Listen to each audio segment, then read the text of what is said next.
শুরু হচ্ছে সুরায় রাফার লেখা উপন্যাস আমি শুধু চেয়েছি তোমায়। কক্সবাজার, বাংলাদেশ। কক্সবাজারের অন্যতম বিলাসবহুল ৫ তারকা resort royal tulip. Inani beach সংলগ্ন রিসোর্টটির বেশিরভাগ কাস্টমারই হয়ে থাকে বিত্তশালী, ক্ষমতাবান কিংবা ফরেনার। ফলস্বরূপ সম্পূর্ণ ব্যক্তিগত সি-বিচ থেকে শুরু করে মার্কেট, প্রশস্ত সুইমিং পুল, রেস্টুরেন্ট সবকিছুই এই রিসোর্টের সুবিধার তালিকায় অন্তর্ভুক্ত। সন্ধ্যা হয়েছে অনেকক্ষণ। আকাশে উদ্ভাসিত গোধূলির শেষ লালিমাটুকু নৈসর্গে মিলিয়ে গিয়ে এখন ঝলমলে নক্ষত্রের সুবিন্যস্ত বিচরণ। শীতের বিদায়বেলাতেও ধূসর কুয়াশায় ঝাপসা চারিপাশ। পায়ের তলায় সুস্পষ্ট টলমলে শিশিরের মোলায়েম আর্দ্রতা, যেন প্রিয় মৌসুম যাবযব করেও গা ছড়িয়ে নিটোল হৃদ্যতায়। রিসোর্ট এরিয়ার আশপাশটা বেশ নির্জন আর কোলাহলমুক্ত। ট্যুরিস্ট স্পট হলেও ভিআইপি ব্যতীত জনসাধারণের আনাগোনা নজরে পড়ে না খুব একটা, কারণ জায়গাটা রেস্ট্রিক্টেড। ভিআইপিদের যথাযথ সুব্যবস্থা দিতে মসৃণ রাস্তার দুধারে গড়ে উঠেছে বেশ কিছু কনভেনিয়েন্স স্টোর। একচ্ছত্র নিরিবিলি কনভেনিয়েন্স স্টোরগুলো সন্ধ্যারাতে কাস্টমারে পরিপূর্ণ। সেখান থেকেই মাত্র কিছু কেনাকাটা সেরে বেরিয়েছে ঈশানী। শীতের রাতে নির্জন রাস্তায় রিকশার হদিশ মেলা দুষ্কর। অগত্যা অপেক্ষায় দাঁড়িয়ে সময় নষ্ট করল না মেয়েটা।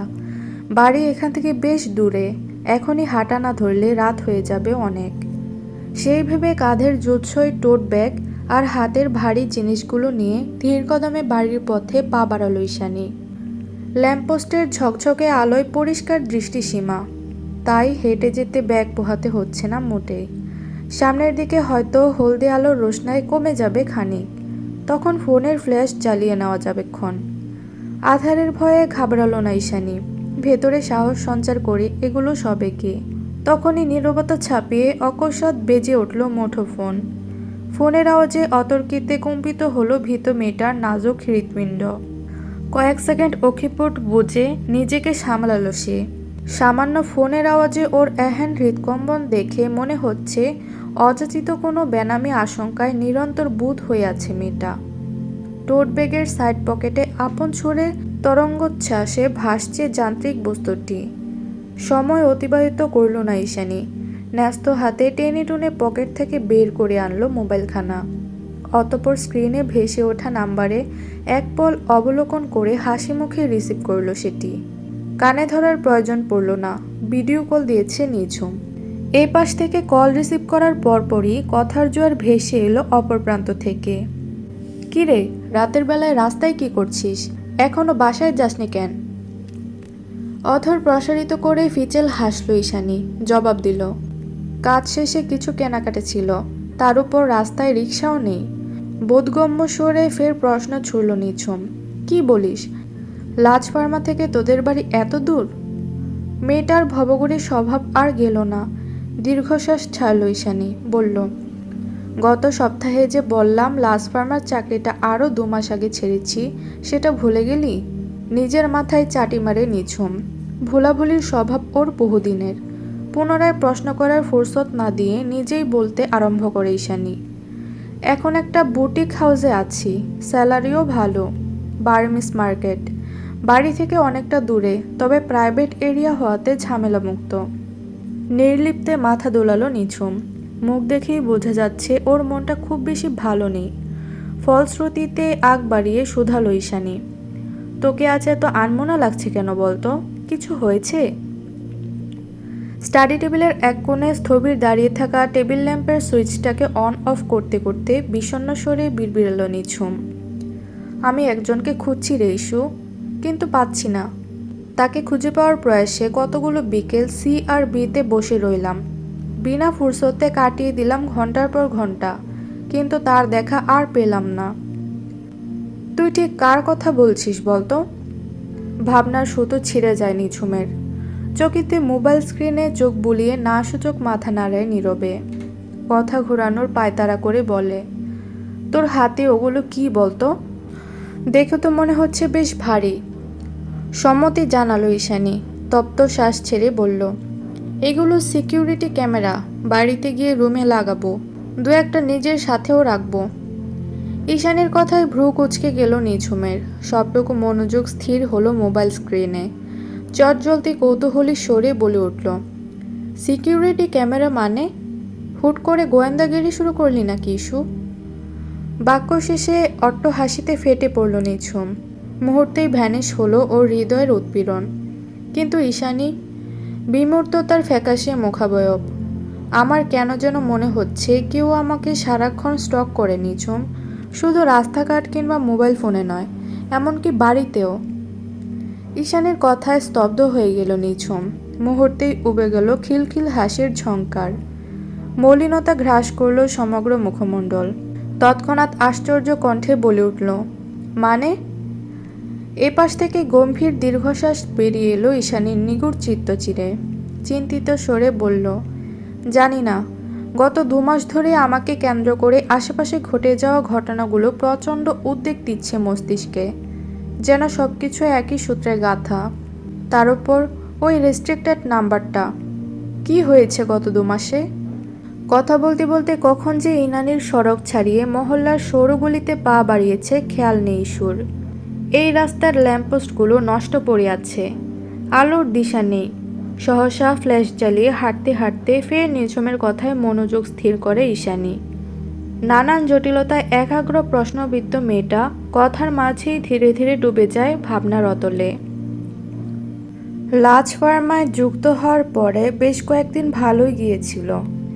ঈশানী যতটা অনুমান করেছিল ততটাও কঠিন ছিল না কাজটা। ম্যানেজার থেকে শুরু করে অন্যান্য স্টাফরাও ছিল বেশ বন্ধুসুলভ আর দায়িত্বশীল। অন্তর্মুখী স্বভাবের ঈশানী তখনও সহজ হয়ে উঠতে পারেনি সকলের সঙ্গে, তবে কাজটাকে আঁকড়ে ধরেছিল নিজের সবটুকু পরিশ্রম দিয়ে। কিন্তু চাকরির প্রায় সপ্তাহখানেকের মাথায় এক অনাকাঙ্ক্ষিত সত্যের সম্মুখীন হতে হয় ইস্যুকে। লাঞ্চ টাইম চলছিল তখন। যে যার মতো খাওয়া দাওয়ায় ব্যস্ত সবাই। সকলের সাথে সেভাবে বোঝাপড়া হয়ে ওঠেনি বলে স্টোরের এক কোণে বসে নিরিবিলি মধ্যভোজ সারছিল ঈশানী। ঠিক এমন সময় ভারী ভারী ওষুধ ভর্তি স্কোয়ার বক্স আর কার্ডবোর্ডের আড়াল থেকে ভেসে আসা ক্ষীণ ক্রন্দনের আওয়াজে কর্ণ সচল হয়ে ওঠে ঈশানীর। প্রথমে মতিভ্রম ভেবে এড়িয়ে গেলেও পরপর কয়েক দফা ক্ষীণ আর্তনাদে সচকিত হয়ে ওঠে ওর ষষ্ঠ ইন্দ্রিয়। সহসা খাবার নিয়ে বসে রইল না ঈশানী।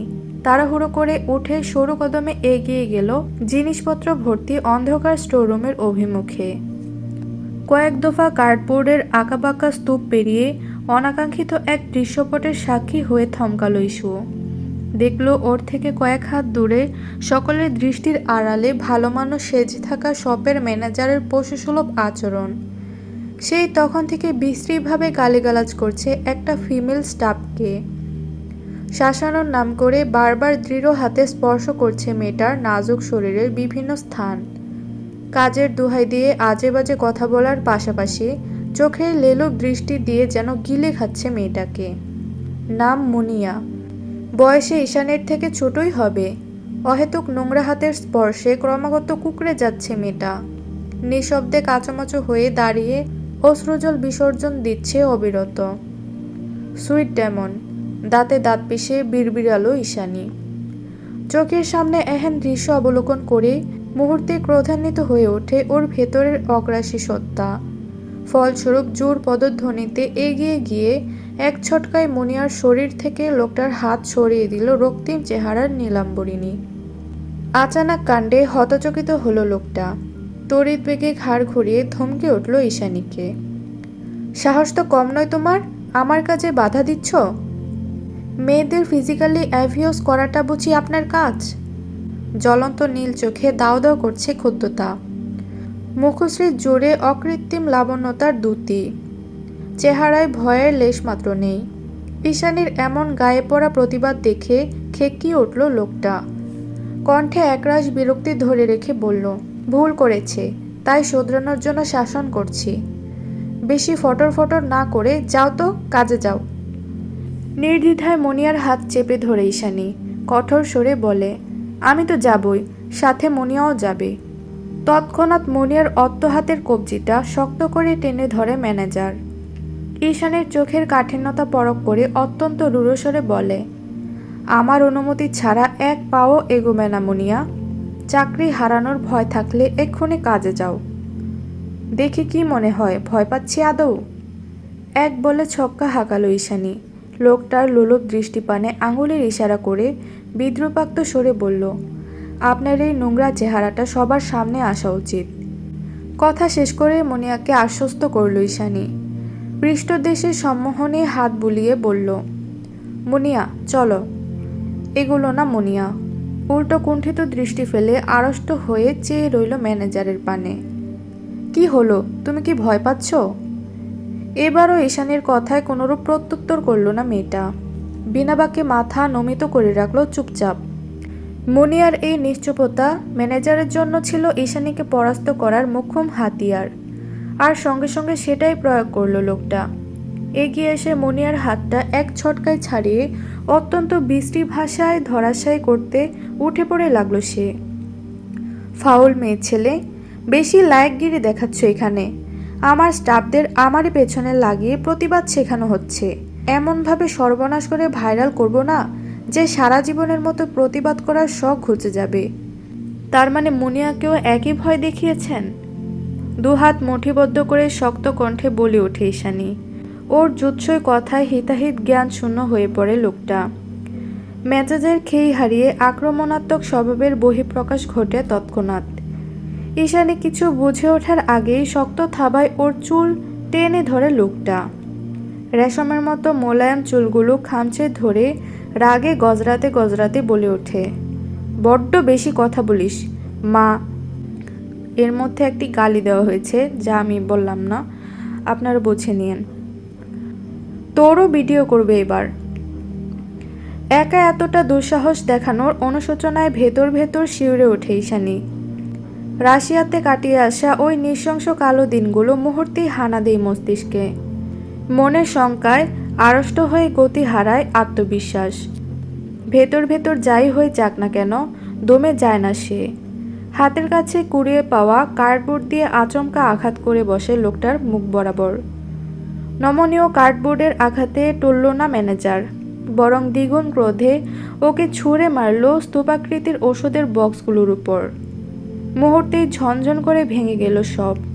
কাচের শিশিগুলোর ধারালো আঘাতে পিঠ থেকে শুরু করে হাতের তালু অবধি ছিঁড়ে ফেরে একাকার।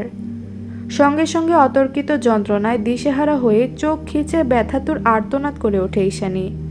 আহ! ওর নিগুড় আর্তনাদের তোড়ে মনে মনে পৈশাচিক আনন্দ লাভ করল লোকটা।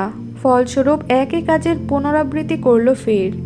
পরপর দুবার একইভাবে আঘাতপ্রাপ্ত হওয়ায় ব্যথায় নীল হয়ে উঠল রমণীর সমগ্র মুখমণ্ডল। কয়েক মিনিটের মাথায় রক্তিম স্যাঁতসেঁতে বর্ণ ধারণ করল অফ হোয়াইট কুর্তিটা। হাতের মাঝে বিধে আছে স্বচ্ছ কাচের টুকরো। প্রবাহমান রক্তের স্রোতে ভরে উঠেছে সমগ্র মেঝে। সেদিকে চেয়ে প্রবল চেতনায় হাঁসফাঁস করে ওঠে ঈশানী। ওদিকে সুযোগ পেয়ে মুনিয়া দৌড়ে গেল আউটলেটে।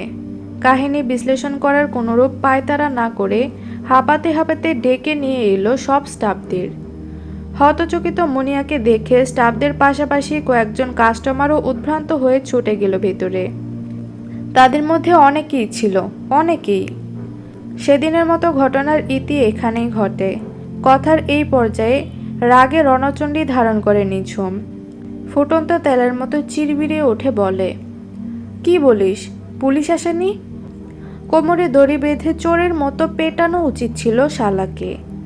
আমি হলে ওর পুরো গোষ্ঠীকে জেলের ভাত খাইয়ে ছাড়তাম। দীর্ঘশ্বাস ছাড়ে ঈশানী, শীতল কণ্ঠে জবাব দেয়, পুলিশ এসেছিল, তবে সেদিন নয়, তার পরের দিন, ম্যানেজারের লাশ নিতে। কি? হকচকালো নিঝুম। তড়িঘড়ি করে টেবিলের উপর থেকে পানির গ্লাস নিয়ে এক নিঃশ্বাসে শেষ করলো পুরোটা। পরক্ষণে কৌতূহলী স্বরে শোধালো, কিভাবে হলো এটা? কে মারল ম্যানেজারকে? জানি না, এটাই সবচেয়ে বড় মিস্ট্রি। কথায় কথায় আবারও 2 মাস আগের অতীতে ফিরে গেল ঈশানী। সেদিন ক্লিনিক থেকে প্রাথমিক চিকিৎসা শেষে স্টাফদের সাহায্যে বাড়ি পৌঁছায় ঈশানী।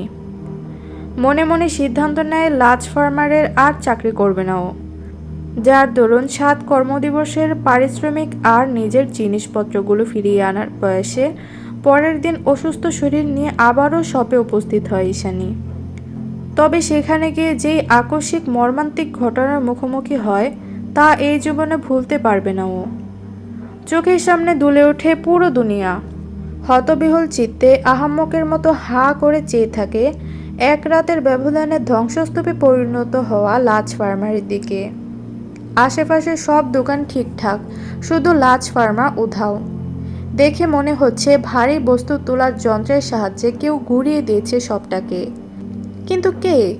ভেতরের কৌতূহল দমাতে পারল না ঈশানী। ভারী কদম ফেলে ধীরে ধীরে এগিয়ে গেল কিছুটা সামনে। মার্কেটের অধিকাংশ মানুষই এখানে উপস্থিত। সংকুচিত বদনে ঈশানীও গিয়ে দাঁড়ালো এক কোণে।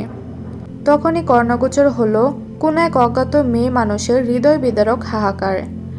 এহেন কান্নার আওয়াজে সমস্ত শরীর তিরতিরিয়ে কেঁপে ওঠে ঈশানীর। নিগুড় যন্ত্রণায় হু হু করছে অন্তঃকরণ। মনে মনে ভাবতে থাকে, ওদিকে কি এমন হয়েছে, এমন করে কেন কাঁদছে ওই মহিলা। ঈশানীর ভাবনার মাঝেই রেস্ট্রিক্টেড বেষ্টনী ভেদ করে একে একে বাইরে বেরিয়ে আসে পুলিশের গোয়েন্দা বিভাগের সাদা পোশাকধারী টিম। শুধু তারাই নয়, সঙ্গে ছিল সাদা কাপড়ে আচ্ছাদিত একটা লাশের কফিন। কিছুটা ভীতিগ্রস্ত হয়ে ঈশানী এগিয়ে গেল লাশটার সম্মুখে। সাত পাঁচ না ভেবে এক হাতে টেনে সরালো কাপড়টাকে। কাপড় সরানোর সঙ্গে সঙ্গে বিদঘুটে এক নৃশংস চেহারা দৃষ্টিগত হতেই অন্তরাত্মা ধরফর করে ওঠে ওর। মাত্রাতিরিক্ত আতঙ্কে ভীভীষিকান্যায় খামছে ওঠে ওর দুর্বল চিত্ত। মাত্র কয়েক মুহূর্তের মাঝে গড়গড় করে বমি করে চারিদিক ভাসিয়ে দিল ঈশানী। ওর এহেন কাণ্ডে তাড়াহুড়ো করে লাশ গাড়িতে তুলল পুলিশ। আশপাশ থেকে মানুষ বলাবলি করছিল, বমি করবে না? কি হাল করেছে লাশটার, দেখেছ? মানুষের আকৃতিটুকুও অবশিষ্ট নেই আর। পুলিশ বলল, মৃত্যুর পরেও ওষুধের ভাঙা শিশি দিয়ে ইচ্ছে মতো কেটে ছিঁড়ে একাকার করা হয়েছে শরীরটাকে। চামড়া তো নেই, তার উপর চোখ, দাঁত, কান, এমনকি নাড়ি ভুঁড়ির পর্যন্ত অস্তিত্ব নেই। সব কিছু টুকরো টুকরো করে ফেলেছে। তার চেয়েও বড় কথা, এত এত মরণাস্ত্র বাদ দিয়ে শুধুমাত্র ওষুধের শিশির সাহায্যে এমনভাবে হত্যাকাণ্ডের পেছনে কারণটা কি? ঠিক কোন ধরনের শত্রুতা হলে ওষুধের শিশি দিয়ে এভাবে মানুষের অঙ্গ প্রত্যঙ্গ কাটতে পারে অন্য একজন মানুষ? এমন নৃশংস খুনের বর্ণনা শুনে আতঙ্কিত সকলে। চোখে মুখে ভীষণ উদ্বিগ্নতার ছাপ। আপাতত সকলের দৃষ্টি পুলিশের বিবৃতির পানে নিবদ্ধ। ঠিক এমন সময় অযাচিত সেই ক্রন্দনরত মহিলার আওয়াজ ভেসে এলো ফের। এই মেয়েটার সঙ্গেই গতকাল ঝামেলা হয়েছিল আমার স্বামীর, আর আজ তার এমন নৃশংস মৃত্যু। সব দোষ ওর। ওই মেরেছে আমার স্বামীকে। ও কোনো সাধারণ মেয়ে নয়, ও একটা সাইকো, খুনি। বিস্মিত হলো সকলে। জনসাধারণের সবটুকু মনোযোগ মুহূর্তেই স্থির হলো ঈশানীর পানে। সবার সন্দিহান চাহনিতে শঙ্কিত হয়ে কোণঠায় মিয়ে গেল ভীত মেয়েটা। শুষ্ক একটা ঢোক গিলে অপরাধীর ন্যায় নুইয়ে ফেলল আপন মাথা। ম্যানেজারের স্ত্রী আগ্রাসী হয়ে আরও কিছু বলতে যাবে, তার আগেই কঠোর আওয়াজে মহিলাকে থামিয়ে দিল মুনিয়া। সবার মাঝ থেকে বলে উঠল, কাকে দোষ দিচ্ছেন আপনি? কাল আপনার স্বামী ঈশানীপুর সঙ্গে ঠিক কি করেছে আদৌ ধারণা আছে আপনার? মেয়েটা না থাকলে মান সম্মান হারানোর লাঞ্ছনায় কাল হয়তো আত্মহত্যা করে জীবন খোয়াতে হতো আমার। আর আপনি বলছেন আপনার স্বামীর সঙ্গে ঈশানীপুর ঝামেলা? শুনুন, কাল আপনার স্বামী, না শুধু কাল নয়, গত একটা বছর ধরে আপনার স্বামী ফিমেল স্টাফদের সাথে যা যা করেছে তাতে মৃত্যুর মতোই কঠোর শাস্তি হওয়া উচিত ছিল তার। কিন্তু আফসোস, আইনের হাতে শাস্তি ভোগ করার আগেই পটল তুলেছে সে। তাই ভুক্তভোগীদের দোষারোপ করা বন্ধ করুন, নয়তো কেঁচু করতে গিয়ে কেউটে বেরিয়ে আসবে। আর কি যেন বললেন? ঈশানীপু আপনার স্বামীকে মেরেছে, তাই তো? যদি তেমন কিছুই হতো তাহলে সারা রাত হত্যাযজ্ঞ চালিয়ে সকাল সকাল নিশ্চয়ই চেহারা দেখাতে আবার শপে আসতো না সে। তাছাড়া গতকাল আপনার স্বামী যেভাবে একের পর এক আঘাত করেছে, তারপরও এত শক্তি কোথায় বলুন? মুনিয়ার সঙ্গে একে একে সায় জানালো সকলে। দমে গেল ম্যানেজারের স্ত্রী। তর্ক থামিয়ে ফের শুরু করে দিল স্বামীর নাম ধরে অজস্র বিলাপ। সকলের মতামত আর বক্তব্য শুনে অনুসন্ধানের অজুহাত দিয়ে সেদিনের মতো চলে গেল গোয়েন্দা পুলিশ। অসহনীয় দুশ্চিন্তা আর ভয়াবহ স্মৃতিকে পাছে ফেলে অবশেষে বাড়ি ফিরল ঈশানী। তবে শেষ আশ্রয়স্থলে ফিরেও শান্তি মিলল না ওর। সদর দরজা ডিঙিয়ে বসার ঘরে পা রাখতে না রাখতেই নজরে এলো পরিবারের সচকিত আলোচনা। মামা আর মা কোনো একটি ছবি নিয়ে নিগুড় আলোচনায় মত্ত। তাদের বিস্তৃত সংলাপ শুনে মনে হলো কারোর বিয়ের আলোচনা চলছে। ঈশানীর ইচ্ছে হলো না সেদিকে কান দিতে। সহসা এলোমেলো পা ফেলে এগোতে লাগলো সিঁড়ির পানে। তবে ওঠার ফুরসত পেল না আর। তার আগেই পিছু ডাকলেন মামা। অপ্রস্তুত হলো ঈশানী। না চাইতেও জোরপূর্বক হেসে এগিয়ে গেল বসার ঘরে। ঈশানী এগিয়ে এলে ওর মুখের সামনে একটা ছবি বাড়িয়ে দিল রোকেয়া প্রাচী। আবেগহীন স্বরে বলল, বিয়ের কথা চলছে, মেয়ে তাদের পছন্দ হয়েছে, খুব শীঘ্রই হয়তো দিন তারিখ ঠিক হবে। কার কথা বলছো মা? কৌতূহলে শোনালো ঈশানীর কণ্ঠস্বর। আহত শরীর নিয়ে দাঁড়িয়ে থাকা কষ্টকর, তবে কেন যেন মনে হচ্ছে খুব শীঘ্রই ওর হৃদয়টাও দুরূহ বেদনায় আহত হতে চলেছে। কার আবার? এই বাড়িতে বিবাহ উপযোগ্য মেয়ে কে? অবশ্যই তুই। ঈশানী যা সন্দেহ করেছিল তাই। মুহূর্তেই ভগ্ন হৃদয়টা বেদনার অভিলাষে গুড়িয়ে গেল যেন। মা! আহত স্বরে শব্দটা উচ্চারণ করে স্তম্ভিত পায়ে দাঁড়িয়ে রইল ঈশু। যেন বাকশক্তি হামেশাই লোপ পেয়েছে ওর। রোকেয়া প্রাচীর ভাবাবেগ পরিবর্তিত হলো না তাতে। বরাবরের মতো কঠোর তার অভিব্যক্তি। মামের নীরব দ্বন্দ্ব লক্ষ্য করে উঠে দাঁড়ালেন মামা। ভাগ্নের মাথায় স্নেহের হাত বুলিয়ে শান্ত স্বরে বললেন, মায়ের দিকটা বুঝবি না মা? তোর মা একা মানুষ, আর কতদিন সামলাবে বলতো? তুই আর উষা হলি ওর দায়িত্ব। দায়িত্বের অবহেলা কি চলে কখনো? তাছাড়া বাড়ির বড় মেয়ে হিসেবে পরিবারের প্রতি তোরও তো কিছু দায়িত্ব রয়েছে, তাই না? তাই বলছি, বিয়েটা হলে সবার মঙ্গল। রাজি হয়ে যা মা। মামুর অনুরোধটা রাখ এবার। বাকরুদ্ধ ঈশানী। পেলব কপল বেয়ে অহর্নিশ গড়িয়ে পড়ছে অভিমানী নোনা জল। মামার কথার যথাযথ উত্তর খুঁজে না পেয়ে মেয়েটা অসহায়ের মতো জড়ানো গলায় বলে উঠল, আমাকে কি দুদণ্ড শান্তিতে থাকতে দেওয়া যায় না মামু? একদম একাকী নিজের মতো। এটা কি খুব বেশি চাওয়া? দীর্ঘশ্বাস ছাড়লেন মামা। রোকেয়া রেগেমেগে অস্থির হলেও বেধিগ্রস্ত হলেন না তিনি।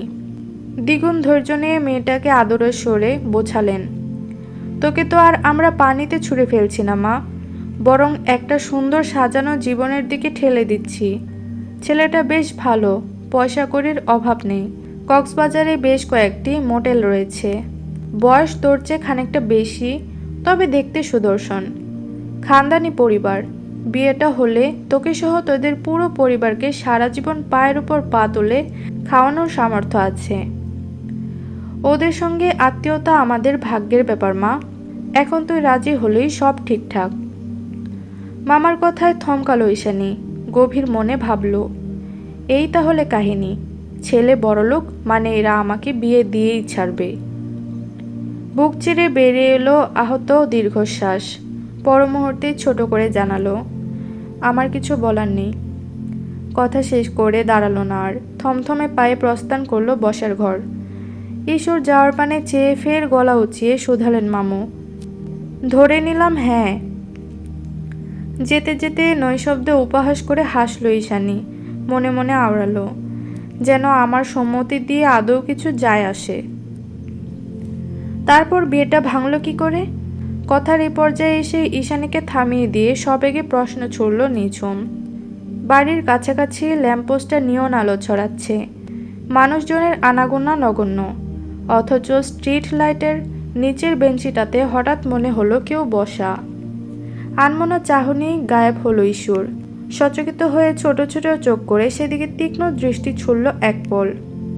কই না, কেউ নেই। ইদানিং একটু বেশি ভাবি আমি। ধুর, কি হলো বল না, বিয়েটা ভাঙল কি করে? ফের নিঝুমের কথায় কর্ণপাত করে ঈশানী জানায়, বিয়ে ভাঙেনি তো।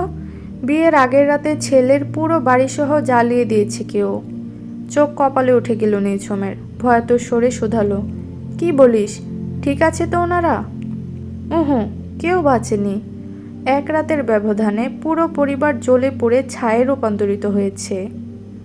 কলিজার পানি শুকিয়ে কাঠ। এসব কি হচ্ছে বলতো? পুলিশ কিছু করতে পারছে না? হাত গুটিয়ে বসে আছে তারা? জানি না, দুটো ঘটনাই পুলিশের নিকট অমীমাংসিত। এমনকি আমার কাছেও পুরোটাই মিস্ট্রি। তবে একটা জিনিস ভালোই হয়েছে বুঝলি, অহরহ বিয়ের প্রস্তাব আসা বন্ধ হয়েছে একদম। সবাই মনে করে আমি অপয়া, সেই সঙ্গে আমার মাও। কথা শেষ করে ব্যথাতুর হাসল ইস্যু। কিয়ৎক্ষণ ভেবে নিঝুম শোধালো, রেস্ট্রিক্টেড কলের ব্যাপারে কিছু বলেছিলি? ফোনের নোটিফিকেশন অপশনে নজর বুলিয়ে জবাব দিল ঈশানী। আর বলিস না, প্রায় এরকম নাম্বার থেকে হুটহাট মেসেজ আসে। আমি বুঝতে পারি না নাম্বারগুলো এমন প্রাইভেট কেন। তারপর কী সব সিল্লি মেসেজ। ধর, সন্ধ্যাবেলায় মেসেজ আসবে, গুড মর্নিং। ঈশানীর কথায় ফিক করে হেসে দিল নিঝুম। বলল, হবে হয়তো এলাকার কোনো বখাটের আজাইরা কাজ। এসব নিয়ে এত বেশি ভাবিস না তো। বেশি ডিস্টার্ব করলে সিম পাল্টে ফেলিস। নীরবে হ্যাঁসূচক মাথা দোলালো ঈশানী। চট করেই বলল, আজ শুধু আমার কথাই শুনে গেলি, তোর কথা কিছু বললি না যে? উৎকণ্ঠায় ঝুমঝুম করে ওঠে নিঝুম। ভীষণ আগ্রহ নিয়ে বলে, দেখেছিস আমি কতটা বেখেয়ালি? যে কথাটা বলতে কল দিলাম এতক্ষণে সেটাই বলা হলো না। কি কথা, তাড়াতাড়ি বল। ঈশানের কণ্ঠে উচ্ছ্বাসের জোয়ার। গড়িমসি না করে নিঝুম জানালো, খালামণির বাড়িতে বেড়াতে আসছি, খুব শীঘ্রই তোর সঙ্গে দেখা হবে। হাজারো দুশ্চিন্তার মাঝে এইটুকু শুনে খুশিতে দুলে উঠল ঈশানের বিষণ্ণ মন। পুলকিত বদনে জড়তাহীন বেসামাল কণ্ঠে বলল, সত্যি বলছিস? তাড়াতাড়ি আয় নিঝুম, আমাদের মার্কেটে বড় করে বসন্ত উৎসবের আয়োজন চলছে। তুই এলে দুজনে একসঙ্গে শাড়ি পরে যাব। নীরব হাসিতে প্রসারিত হলো নিঝুমের পেলব উষ্টাধর। ছোট করে জানালো, আচ্ছা যাব। কথা বলতে বলতে অবশেষে বাড়ির গেটে প্রবেশ করে ঈশানী। মেয়েটা বাড়িতে প্রবেশ করার সঙ্গে সঙ্গে আধারের মাঝ থেকে কুয়াশার বুক চিরে নিঃশব্দে বেরিয়ে আসে কালো পোশাকধারী এক ঝাপসা অবয়ব। নীলাম্বরী যতদূর এগোয় ততদূর অবধি গভীর দৃষ্টিতে পরখ করে সে। অতঃপর কানের এয়ারপড সচল করে গমগমে আওয়াজে কাউকে আশ্বস্ত করে জানায়, শি ইজ টোটালি সেফ নাও। রুমে ফিরে সব কাজ বাদ দিয়ে আগে সিকিউরিটি ক্যামেরাগুলো ঠিকঠাক করতে ব্যস্ত হয়ে পড়ে ঈশানী। মনে মনে ভাবে, একজন ইলেকট্রিশিয়ান আনালে বোধহয় বেশি ভালো হতো। ওদিকে ঈশানীর এসব ছেলে মানুষের কর্মকাণ্ডগুলো একদৃষ্টে গভীর নয়নে পরখ করতে করতে রাশভারী আওয়াজে বিড়বিড়ালো অন্য একজন, তুমি আমাকে খোঁজার জন্য যেই সিকিউরিটি ক্যামেরা লাগাচ্ছ সেই সিকিউরিটি কোম্পানি ওন করি আমি। How silly Sakura. এক হাতে হুইস্কির গ্লাস আর অন্য হাতে পুরুষালী অভ্যাসবশত চিবুকে আঙ্গুল বোলাতে বোলাতে নির্লিপ্তে ল্যাপটপের স্ক্রিনে দৃষ্টিপাত করে আছে এরিস। আজকাল এটা ওর সকল ব্যস্ততার ঊর্ধ্বে। ঈশানী গন্তব্যে না থাকলে প্রিভিউ ভিডিওগুলো অযথাই টেনে টেনে দেখতে থাকে বারবার। আর যদি বাড়িতে থাকে তখন শত ব্যস্ততার মাঝেও কানে ইয়ারপড লাগিয়ে হাতের অ্যাপেল ওয়াচের দিকে নজর রাখে সর্বক্ষণ। মিটিং, ডিল, মাফিয়া রিউনিয়ন, যে কোনো কিছুতে এরিসের দৃষ্টি থাকে অ্যাপেল ওয়াচে নিবদ্ধ। আজকাল ঈশানীকে কোনোরূপ প্রাইভেসি দেওয়ার প্রয়োজন অনুভব করে না এরিস। সেটা যে কোনো অপ্রীতিকর দৃশ্যই হোক না কেন, বিন্দু পরিমাণ দ্বিধাবোধ না করেই সবটা নিগুড় দর্শনে গ্রাস করে মাফিয়া বস। কোনো এক অযাচিত কারণে ও মনে করে এটা একান্তই ওর প্রাপ্য। আর যেটা এরিসের সেটার ভাগ ও পৃথিবীর কাউকে দেয় না, কাউকে না। সিকিউরিটি। তখন থেকে একই শব্দ বলে যাচ্ছে এরিস। ওর একই ভাবলেশহীন মুখাবয়ব দেখে কপাল বেঁকে গেল তুষারের। সে পাইথন লিডারের উপর প্রচণ্ড বিরক্ত হয়ে বলল, হ্যাঁ সিকিউরিটি, তখন থেকে এটাই বলে যাচ্ছি আপনাকে। তুষারের কর্কশ আওয়াজে সম্বিত ফিরে পায় এরিস। গম্ভীর স্বরে বলে, আহ, আই হেট নয়েজ। কি হয়েছে সিকিউরিটির? সে কখন থেকে বলে যাচ্ছি আমাদের বাংলাদেশি সিকিউরিটি কোম্পানির নতুন কিছু প্রোডাক্ট লঞ্চ হয়েছে আগামী মাসে। মার্কেটিংয়ের জন্য একজন মডেল হায়ার করা হয়েছে। ইন্টারন্যাশনাল মডেল, তবে বাংলাদেশি বংশোদ্ভূত। দেখতেও বেশ সুদর্শন। নাম মাহিন বেনজাবিন। কিন্তু আপনি তো কানেই নিচ্ছেন না। কি বেনজাবিন বললে? মাহিন বেনজাবিন। তৎক্ষণাৎ মনে পড়ে যায় ইরিশের। এই নামটা, এক্স্যাক্ট এই নামটাই ঈশানের মুখে শুনেছিল ও। সে কি প্রশংসা! এখনও মনে পড়লে মস্তিষ্কে দাও দাও করে আগুন ধরে যায় ওর। বায়োডাটা দেখি। গভীর স্বর ভেসে এলো বিপরীত প্রান্ত থেকে। তুষার বিস্মিত হলো। কৌতূহলী কণ্ঠে বলে উঠল, মডেলের বায়োডাটা আপনি চেক করবেন? কিন্তু আমি তো আইপ্যাড নিয়ে আসিনি। কোনো কাজই তো ঠিক মতো করো না। কুচকানো নয়নে কথাটা বলে। ফের ল্যাপটপে দৃষ্টিপাত করে এরিস। ওদিকে পাইথন লিডারের তিরস্কারে থতমত খেল তুষার। সেই সঙ্গে আশ্চর্য হলো দ্বিগুণ। আজকাল কোম্পানির মডেলের বায়োডাটাও চেক করতে চাইছে। হঠাৎ এ কি হয়ে গেল মাফিয়া বসের? এক মনে বিড়বিড় করতে করতে লাউঞ্জ ত্যাগ করে তুষার। পরিশ্রান্ত কদমে এগিয়ে যায় নিজের রুমের দিকে। নিজ রুমে এসে কোনোরূপ সময় নষ্ট না করে প্রশস্ত কাউচে গা এলিয়ে দিল তুষার। চারিদিকে টানাপোড়েনে অবশ হয়ে আসছে 24 ঘন্টা একাধারে দায়িত্বে অবিরত থাকা যান্ত্রিক শরীরটা। তবে নিঝুম নিস্তব্ধতা ভেদ করল খুটখাট ক্ষীণ আওয়াজ। করোনা সচল হলো তুষারের। নিমেষে অক্ষিপট খুলে চোখ বোলালো ঘরের চারিদিকে। দেখল কাবার্ডের সম্মুখে দাঁড়িয়ে আছে রুশকন্যা ফ্লোরা। সম্পূর্ণ মনোযোগ স্থির রেখে নির্লিপ্তে জামাকাপড় গোছাচ্ছে সে। চিরাচরিত ফিনফিনে ফ্রক আর অ্যাপ্রনে মারাত্মক স্নিগ্ধ লাগছে তাকে। বাঁধনহারা সর্পিল কেশ জুড়ে খেলা করছে ঈষৎ রক্তিম আভা। শীর্ণকায় শরীরের প্রতিটি গঠন ধনুকের মতোই সুস্পষ্ট আর আকর্ষণীয়। পেলক মুখশ্রীতে অকৃত্রিম গোলাপি আভা, যেন গাছ থেকে পেড়ে আনা তরতাজের সুমিষ্ট পাকা ফল। তুষারের ভাবনার মাঝে হাতের কাজ সম্পন্ন করে এদিকে ঘোরার জন্য উদ্যত হলো ফ্লোরা। তৎক্ষণাৎ বাদ সাধে তুষার। ঘোর আপত্তি জানিয়ে বলে, কিছুই হয়নি, আবার গোছাও। ভ্রু কুচকালো ফ্লোরা। এতক্ষণ ধরে পরিশ্রম করে পুরো কাবার্ড গোছানোর পর বলছে কিছুই হয়নি। আজব মানুষ। কেন যেন কথা বাড়াতে ইচ্ছে হলো না মোটেই। তাই তুষারের পানে বিরক্তিকর দৃষ্টি নিক্ষেপ করে ফের কাবার্ড গোছাতে আরম্ভ করলো মেয়েটা। পুনরায় ঘর জুড়ে নেমে এলো বিরস নিস্তব্ধতা। তুষার চেয়ে রইল শুধু। দ্বিতীয়বারের মতো গোছানোর কাজ শেষ করে ওর দিকে চেয়ে গভীর কণ্ঠে প্রশ্ন ছুড়ল ফ্লোরা, এবার হয়েছে? না হলে নিজে করে নিন, আমি আর পারবো না। বেখেয়ালে কাবার্ডের দিকে একপল দৃষ্টিপাত করল তুষার। অতঃপর ছোট করে জানালো, ঠিক আছে। ফ্লোরা চলেই যাচ্ছিল, তার আগেই পিছু ডাকে তুষার। তপ্তস্বরে জিজ্ঞেস করে, এত অভিমান কেন তোমার? সেই কবে থেকে মুখ ফুলিয়ে আছো? ঘাড় ফিরে প্রত্যুত্তর করল ফ্লোরা। তাচ্ছিল্য হেসে বলল, আপনি হলেন Russian gangster, man power of Bratva. আপনার সঙ্গে অভিমান করার অধিকার কোথায় আমার? অভিব্যক্তিহীন তুষার। প্রগাঢ় তমসায় ছেয়ে গিয়েছে ওর স্তব্ধ মুখমণ্ডল।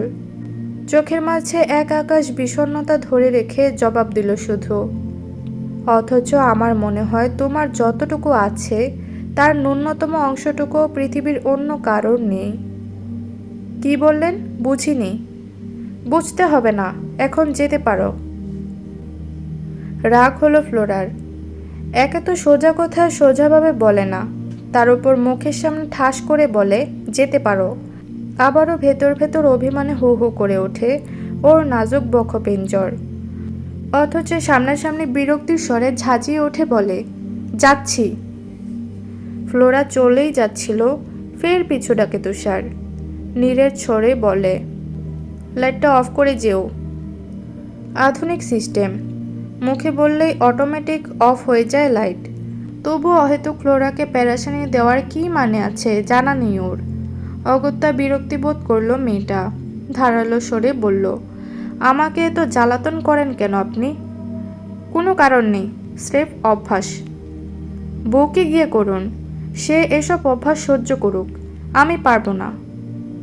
আমি এই জীবনে বিয়ে করব না, তাই বলে কি আমার অভ্যাস চালু রাখার জন্য কোনো মানুষ থাকবে না? এটা কি যৌক্তিক তুমিই বলো? থাকুন আপনি আপনার যুক্তি নিয়ে, আমি গেলাম। তেতো স্বরে কথাগুলো বলে গটগটিয়ে বেরিয়ে গেল ফ্লোরা। ওদিকে ফ্লোরা চলে যেতেই আড়ালে দীর্ঘশ্বাস ছেড়ে কপালে বাহু ঠেকিয়ে নীরবে চোখ বুজল তুষার। অতিবাহিত হলো খানিকক্ষণ। কয়েক মুহূর্ত বাদেই পা টিপে টিপে ফিরে এলো ফ্লোরা। ঘুমন্ত তুষারের গলা থেকে টাইটা ঢিলে করে দিল সাবধানে। অতঃপর পা থেকে জুতো জোড়া খুলে শরীরে চড়িয়ে দিল উষ্ণ চাদর।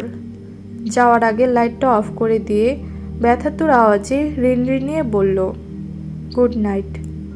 ফ্লোরা চলে গেলে অন্ধকারের মাঝে মৃদু হেসে নির্বিঘ্নে ঠোঁট নাড়াল তুষার, যার শাব্দিক অর্থ গুড নাইট। গল্পের শেষে লেখিকা একটি লাইন উল্লেখ করে দিয়েছেন, যাতে লেখা রয়েছে, I own the security company. সংলাপটি হান্টিং অ্যাডলিন থেকে অনুপ্রাণিত। এইটুকুই ছিল আমি শুধু চেয়েছি তোমার গল্পের পর্ব 29।